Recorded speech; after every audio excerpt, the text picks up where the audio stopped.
Hi everyone, welcome to my channel. It is Karen here today. Today I'm going to share with you a page that I have done in my Dylusions journal using some stuff from Art by Marlene. So I'm starting out on a pre-gessoed page with some of Marlene's collage papers, and I'm just gluing them down with some gel medium. And my jar is almost empty. It's a Dina Wakley one. So I'll finish up that tub and then I'll have to find some other. So I'm just gluing down a few little bits into strips. I guess I have been a little bit inspired by Lisa Oxley, the Scrap Witch Lisa, because she does a lot of collage in strips. So I guess that's where the start of my video is inspired from. So I'm just going to quickly dry that off. So I've got this nice rice paper here from Art by Marlene with the 4 ladies on it. So I'm just going to quickly cut those out for you. I've actually sped this part of the video up, so it shouldn't take too long. So I've got my 4 ladies. I think they look really cool.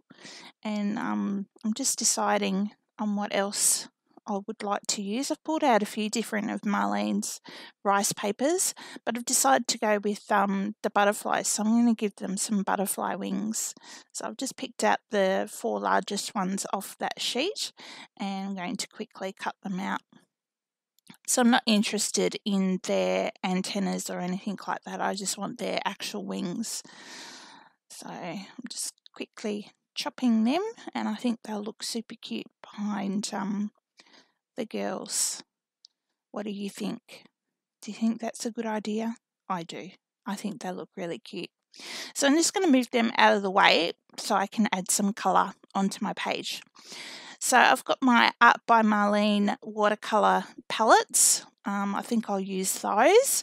But first I'm going to grab some of Dylusions paints. So I've got Custard, Bubblegum Pink, and I can't remember what the blue one is called. Anyway, the stencils that I've got there are also Art by Marlene. I'm sure you would have guessed. And again, I'm inspired by Lisa. I'm just putting some paint on and rubbing it off through my stencil, which I think looks really cool. So I'm just going to add in some of the blue in a few areas, and I'm also going to put in some pink, a little bit over the blue as well, because I think it would look nice if those colours sort of mix together and I end up with some purple as well. So now I've got another one of Marlene's stencils, and I'm just doing the same thing of wiping some of the colour off through the stencil. So I'll finish with my paints now. So I'm going to quickly give that bit of a dry. It's actually quite cold here in Tasmania when I was doing this page, so everything has to be dried off with the heat gun, unfortunately. Otherwise we'll be waiting for days. So I've just added in a little bit of gesso over the top of some of those really bright pinks. They were a little bit too in your face, so I've just toned them down with a little bit of white, and again just rubbed it back through the stencil. So now I'm adding in some of Marlene's watercolours, just a little bit over my paint. I think it looks really pretty, especially over the custard. Just adding in a few little bits of colours here and there. And I really like how it turned out, actually. I think it looks really nice. So I'm just bringing in some of the mermaids, some of the teals that she's got in those sets, and just dragging them out and matching in some of the colours, and I think it looks really well. I was super impressed, and I didn't lose my collage papers this time, so yay me, because I usually tend to paint over the top of them.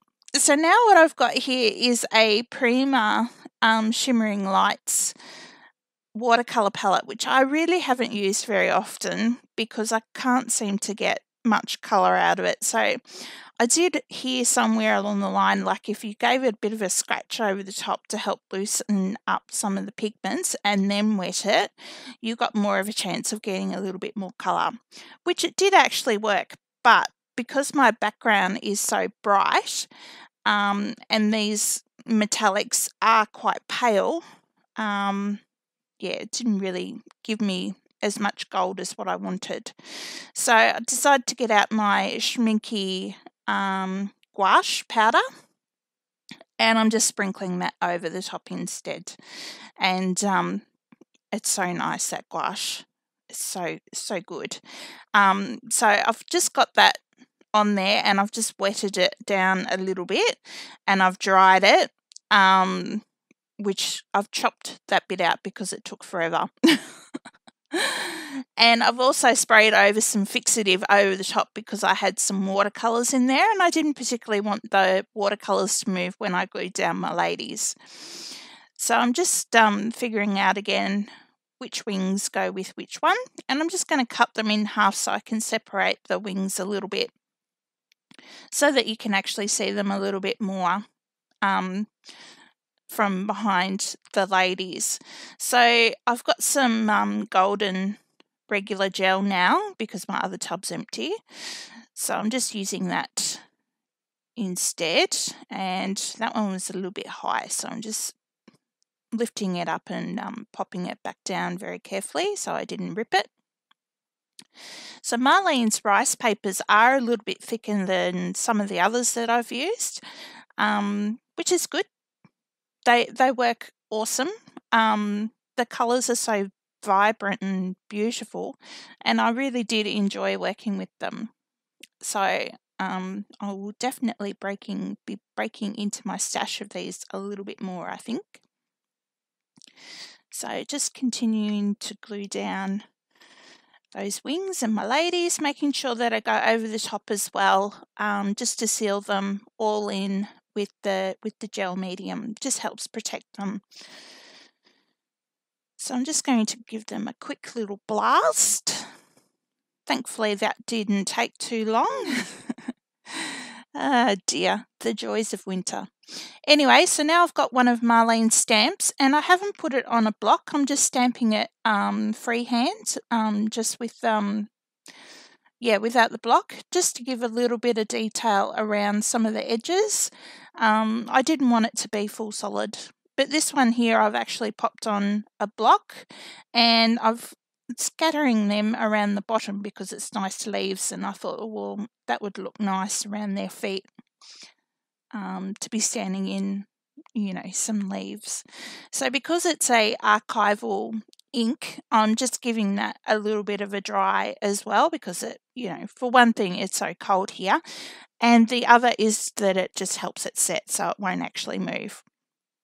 So now I've got out my Inktense pencils. Goodness, that is hard to say. And I've watched a couple of videos over the weekend, and I just got inspired to pull them out and to use them. So I've actually got them in an old candle jar instead of their tin, because I'm more likely to actually use them if they're out and in hand's reach rather than in a tin in a drawer somewhere. So I've just gone around the wings with my pencils, and I'm just activating that ink with a water brush just to help make a pretty little shadow around the wings, and it also helps to make them stand out a little bit more from my background. So I'm just darkening up some of those areas where it didn't quite have enough colour.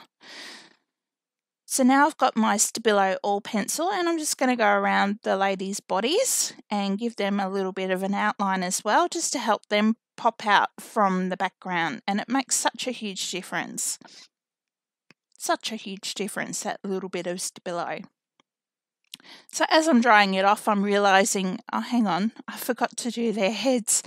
So I'm just going around their heads again with the Stabilo and wetting that and popping them out from the background. So there they are. We can see them now.